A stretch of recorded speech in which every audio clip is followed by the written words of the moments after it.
Hello, and welcome to the Simply Business Interview Podcast, a podcast created by business owners for business owners. I am your host, John Jennings. And I believe that most business owners are working way too hard for much too little. And one of our issues is that we overcomplexify things. I believe the answers are almost always within us or within our reach. I like to say that I'm a simple man with simple ideas. So welcome to Simply Business. All right, today we are joined by Eric Lowe, who's the founder and CEO of Aptiva Health. Really excited to hear this story. I interview a lot of people in healthcare. I'm always interested in how people are trying to solve the many complexities of our broken healthcare system. And what Aptiva is doing is certainly interesting and unique, and it's a homegrown story right here in Louisville, Kentucky. So Eric, why don't you first just tell us a little bit about you and what y'all do and kind of what inspired you to do this? Sure. Yeah. So Eric Lowe, like you said, co-founder and CEO of Aptiva Health. We've been in existence now for a little over 11 years as of mid-November. Started off in Lexington, Kentucky, and then quickly expanded to Louisville.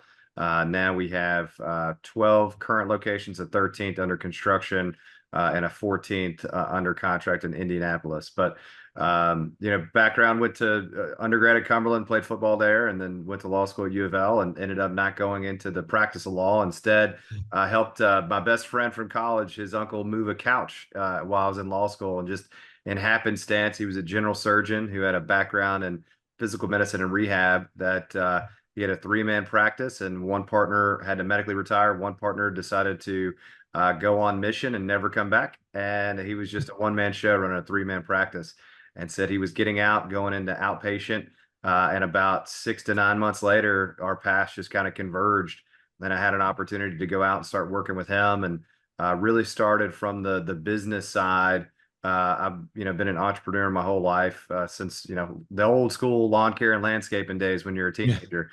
Right. But quickly used my training and education to help propel me in revenue cycle management, and understood that a lot of physicians have difficulty, especially in independent practice, being compensated fairly. And a lot of that stems from the fact that in revenue cycle management, you have people that don't really have a great knowledge or training in interpreting and negotiating contracts. So that's where I started.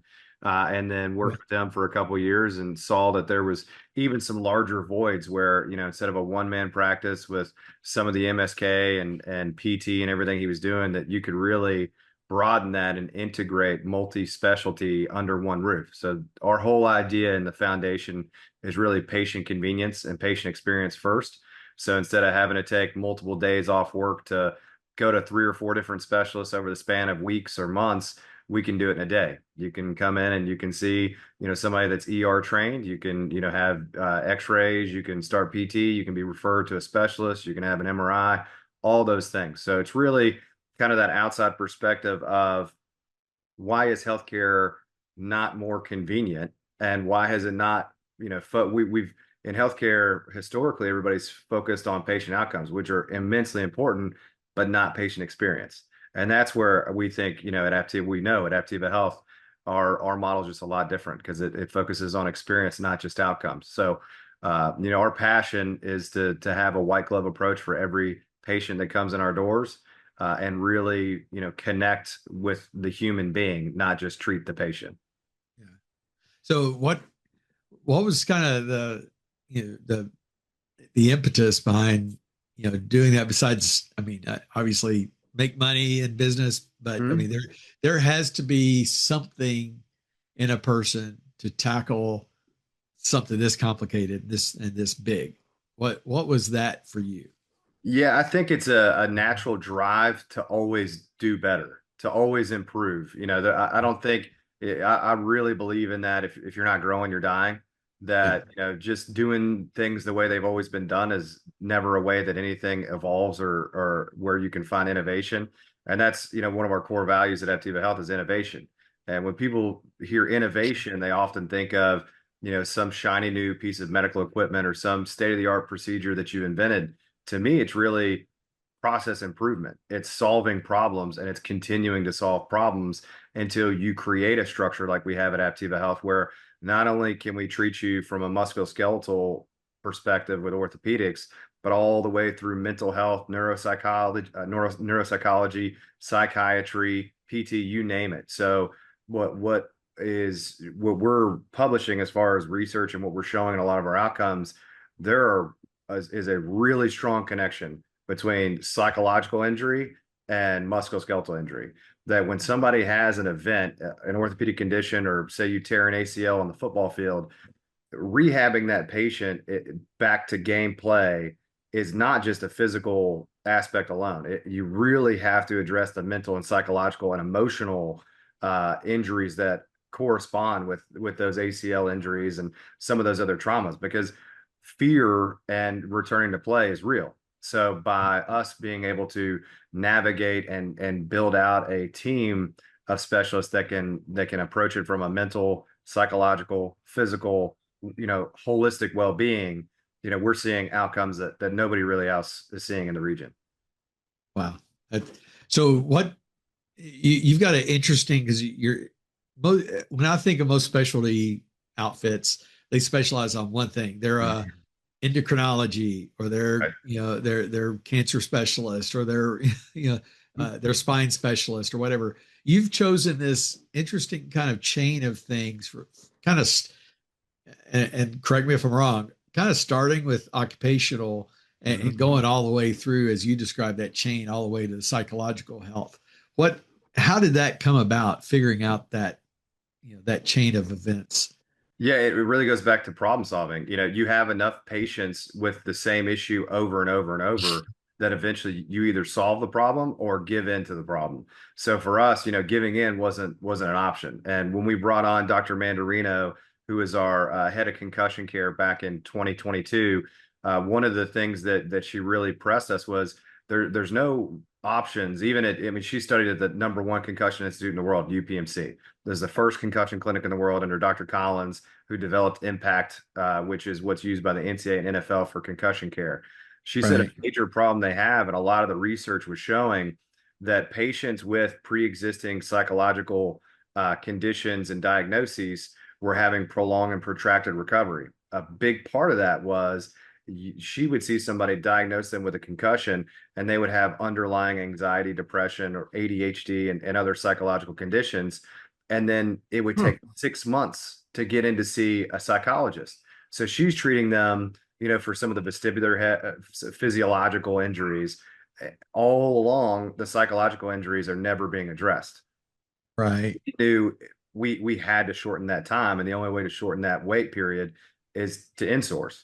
So Have your own. Yeah. exactly. So now that we have our own, we started in 2023 with one psychologist, and now we have 3 psychologists, 2 nurse practitioners, psychiatrists, medical psychiatrists, and 3 neuropsychologists. So we're Wow. able to get people in quickly with a really diverse, broad spectrum of specialties that, like we talked about, treats not just the physical injury, but the psychological and mental injury. Wow.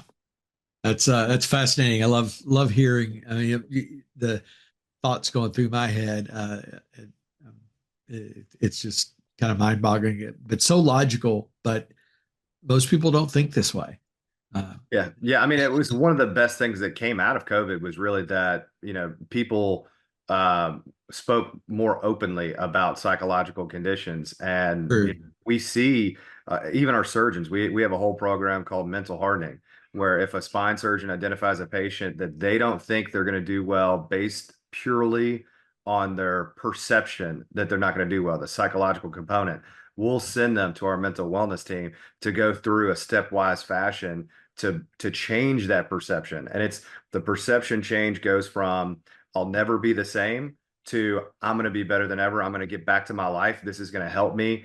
And changing that perspective going into surgery has had a dramatic impact on outcomes. Yeah. And I could see this applying across. I mean, I know a number of people have been through cancer, including my wife last year, and the psychological aspects of that. And there isn't that natural flow. Like you said, she would have Right. had to go wait 6 months to see somebody. Uh, so yeah, that's an interesting, that model could be applied so many ways. Oh Uh, yeah, yeah. it- I mean, that's part of, our growth projections and why we're so pumped about the future is we know this is a massive need in America, not just Kentucky, not just Indiana, not oh just yeah, Tennessee. So we know that there's a broader market that could really benefit, because the other aspect of that is all these providers are treating you as a team. So like if you go to MD Anderson, there are, 10 different types of oncological right. specialties that are working together as a team, that are talking to each other, that are taking a team approach to cancer care. And that's why you see great outcomes at MD Anderson. Well, Yeah, nobody's really doing that for injuries and different traumas that we face on a day-to-day basis. And for self-insured employers, we know now musculoskeletal injuries have surpassed the cost of cancer care. So if people don't really start taking it seriously, those dollars continue to stack up because people have prolonged and protracted recovery instead of early diagnosis, intervention, and a good outcome. wow. But you mentioned future, and I want to get there, but I want to kind of flip back to the past. Uh, Yeah. what were some of the initial challenges of getting this business off the ground? Because you're doing something that's completely different. It had to be hard to explain and hard to get people to buy in. So, what were some of those early challenges you had? Yeah, we were, very fortunate from the beginning in that my partner, Dr. Hune, is a former ER physician from Lexington, studied at UK, did his residency and everything there, had some good friends in the area, Dr. Hunt and Dr. Wilson, a orthopedic spine and orthopedic sports medicine physician. And they had a practice that they had just opened a new location in Lexington.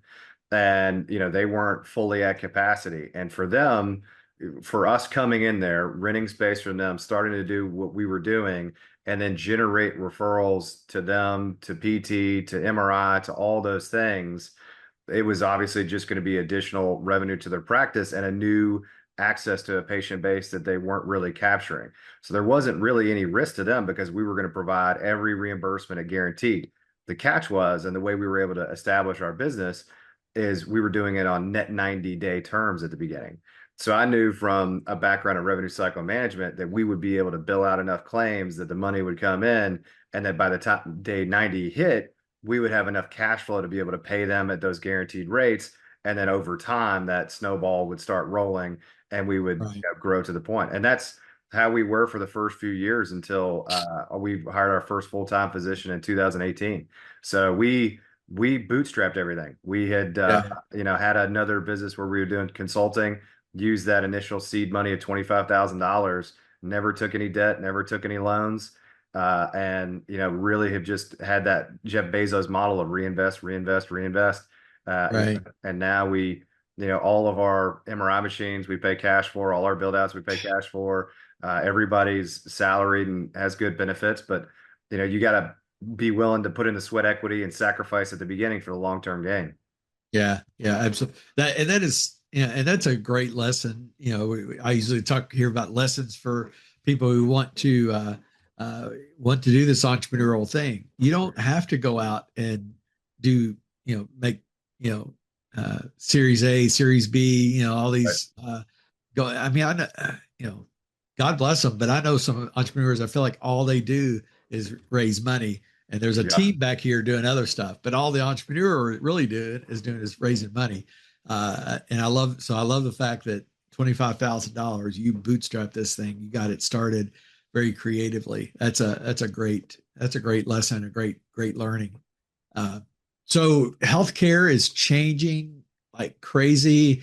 We have AI coming in, and AI is having a huge impact. You know, I think I think we've come off the AI bubble. I think the AI bubble kind of has come back a little bit. People realize it's not going to change the world overnight, and it's not going to do away with human beings still being involved with work. So I'm glad we've kind of gotten past those challenges, but it's still having a big impact on Yeah. everything. So what are some of the future plans? Or more of how do you see your industry and being impacted by AI, by new technologies? What are some of the changes you see coming? Yeah, so we're really tech forward, and I'm personally all in on AI. I think it can, make you 2 to 3x more productive.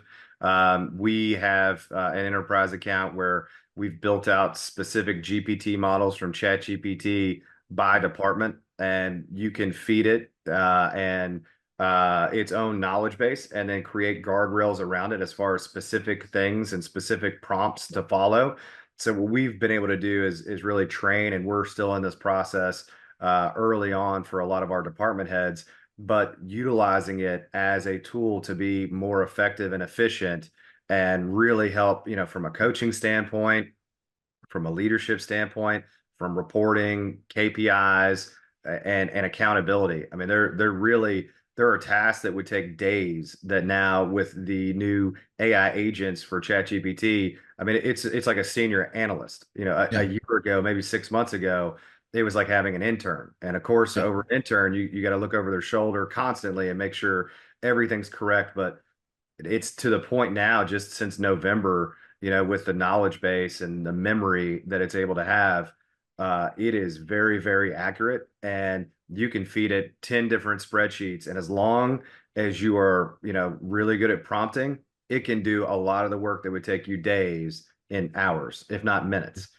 So, I mean, you still got to do quality control and you still got to check it. But as far as efficiencies, where I see the biggest impact, the earliest for healthcare, is really twofold. One is revenue cycle management. Revenue cycle management is process driven. It's if this, then that, if this, then that. Everything's flow Yeah. sheet. You have a procedure, and every payer publishes what their, provider manuals are and the processes you have to follow. So if there's a process, AI can do it.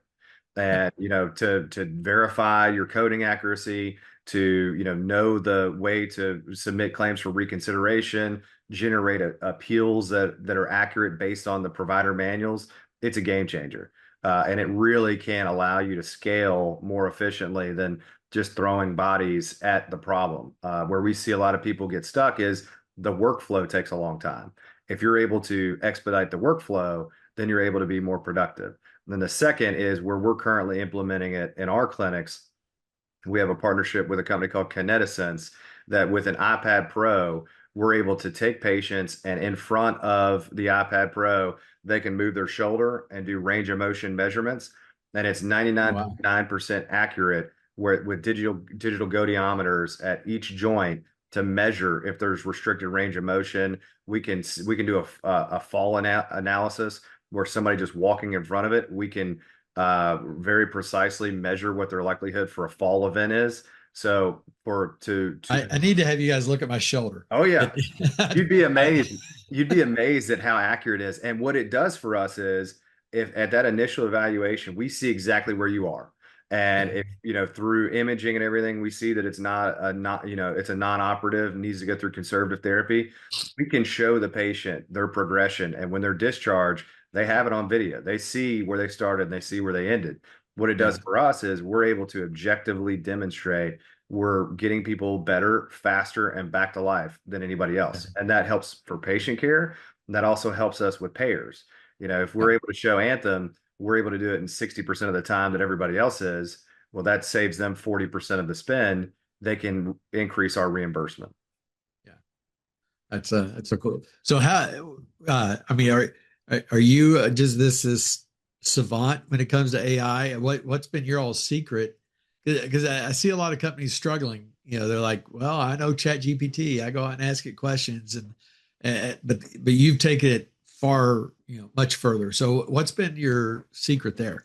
Yeah, I mean, I'm a nerd at heart. I built our website. I understand SEO really well. I understand and have a passion for efficiencies, which draws me to automation and technology and all the things that AI can do.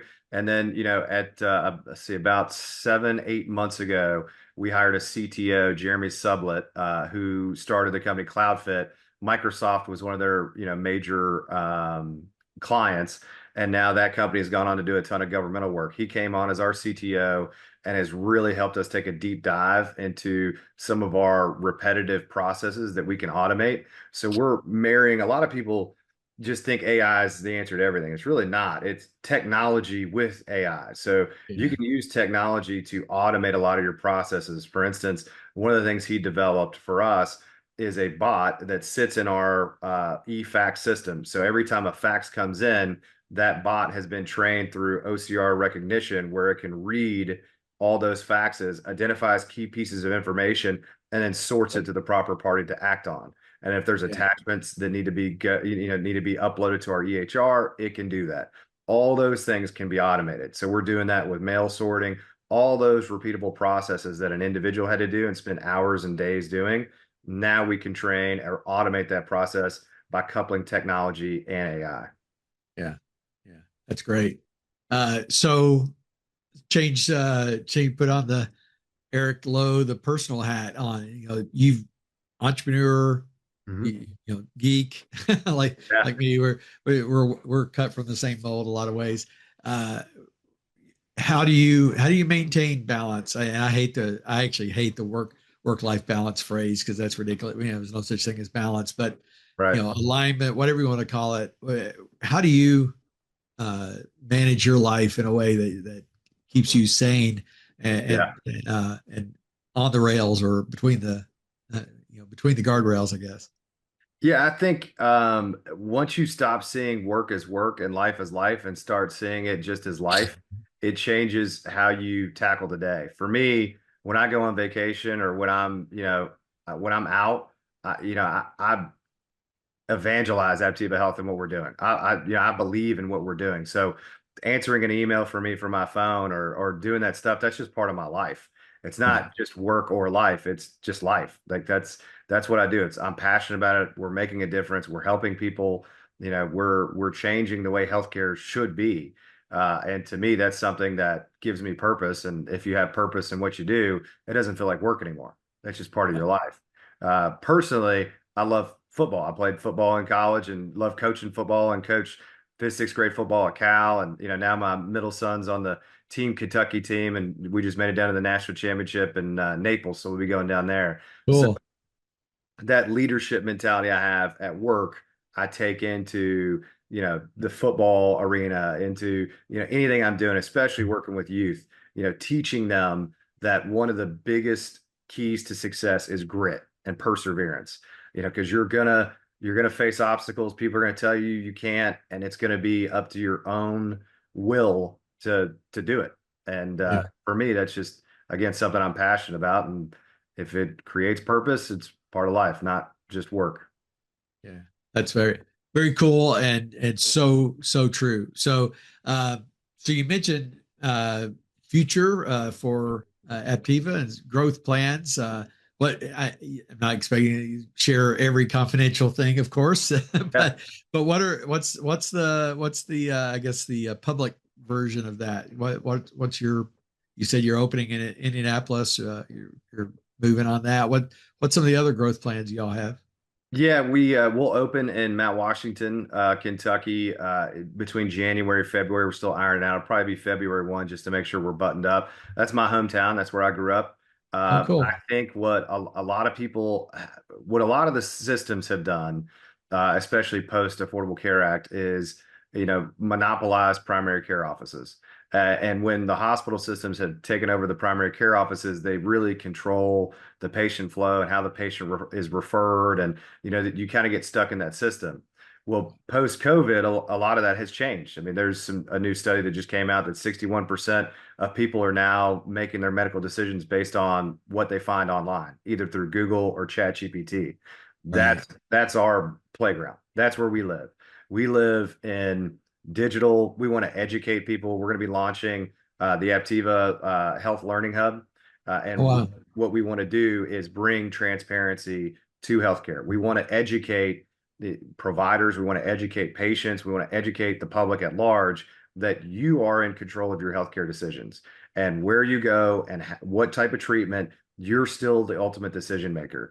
Just because somebody says do X doesn't mean that there's only one pathway to X. You have the ability to research and make good decisions. And our job, we think, is to educate people based on what we know, our learning experience. So that's a big, not brick and mortar project that we have, but we think it's going to be a game changer for a lot of people. We already have an affordable options page on our website. Every single thing we offer has a price that's listed. You can literally click a button and buy it. You walk in our clinics with an alphanumeric code. You get the service. You've already paid for it. There are no Oh, surprise wow. bills. There's no out of pocket. You get exactly what you pay for, and you knew it before you walked in. That Yeah. shouldn't be that innovative, but it is. But yeah, that's crazy. I know, I know, In healthcare, that is unheard of. I know. So that's that's something that You, we're and gonna. you do have a great website. I always scope it out, those things out before I hop on these calls, and you got a very, very good website, very informative. So that's cool. Appreciate it. Yeah. So Mount Washington and then Indianapolis, we have a building under contract, so we'll be opening up there. And then we have a property that we own in Jeffersonville, Indiana, that we're going to be renovating for an ASC. So the big thing for us is to be able to contract directly with self-insured employers, with brokers, to be very transparent about what the costs are, and then to be able to use that information and just like we're doing in our clinics, we want to be able to show people nationwide, hey, if you need a knee scope, we can do it for $2,500. And Dr. Smith did his fellowship at Curlin and Job, the #1 sports medicine institute in the world, and worked with Kobe and Shaq at the LA Lakers. So if you, I think personally, in Canada, it takes almost 2 years right now for an elective orthopedic surgery. If you're dying in knee pain and you have $2,500 and you can get it fixed today versus 2 years from now, a lot of people are going to make that decision to come down and treat with us. And that's what we want to be able to provide to people. Yeah. And I'm sure a lot of people might be able to get it cheaper out of pocket Mm-hmm. through their insurance. But again, they may have to wait till 9 months, and like, hey, if I can pay for it now and get it done, why Yeah, I not? mean, if the average, out of pocket or deductible is almost $5,000 now. Yeah. You go to the hospitals, the hospital-based fee schedule is 3 to 5 times what it is outpatient. Yeah. So, we know you can stay within those confines, and $2,500 one way or the other is a lot of money. Yeah. So, if you're able to have a really good outcome from a good physician and save money, why wouldn't you do it? Yeah. Absolutely. So this learning system you're putting out, is that heavily AI behind it? I would assume you're probably There, doing. there is going to be a lot of AI behind it. We actually already have a chat bot that is on our website that it has available source to every single piece of information we have on our website.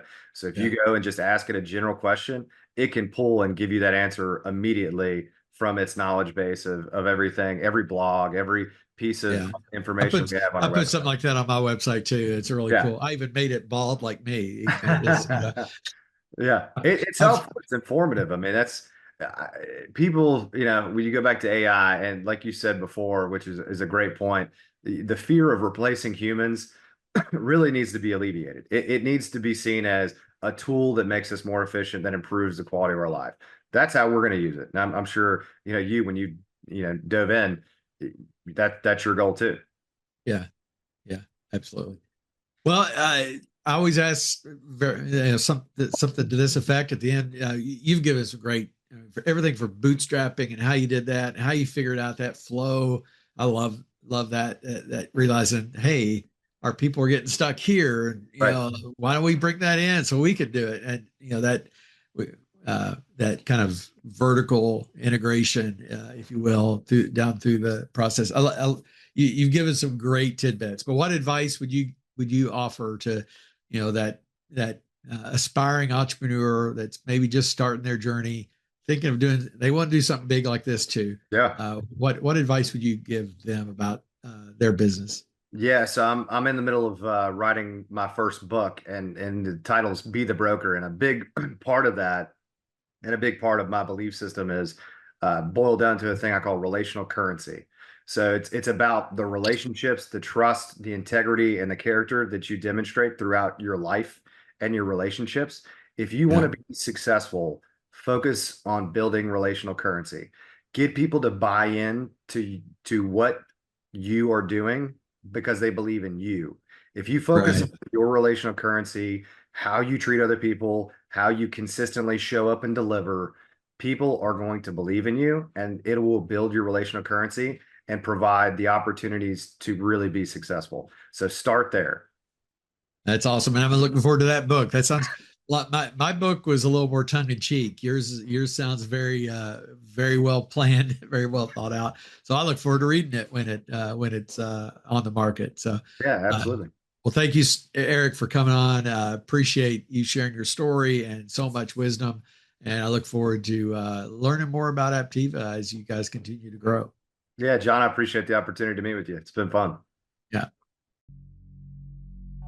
Thank you for listening to today's episode. If you liked it, please share or like it on whatever platform you use. You can find me on social media. On most platforms, I'm John K. Jennings. My first book is also available. Your Baby is Ugly tells you about 10 truths that business owners need to hear, but often won't, and how to overcome them. You can find it on Amazon. Just search for Your Baby is Ugly. And be watching for our next episode, where I'll interview another business owner who will share their stories and insights into what it's like to create a great business.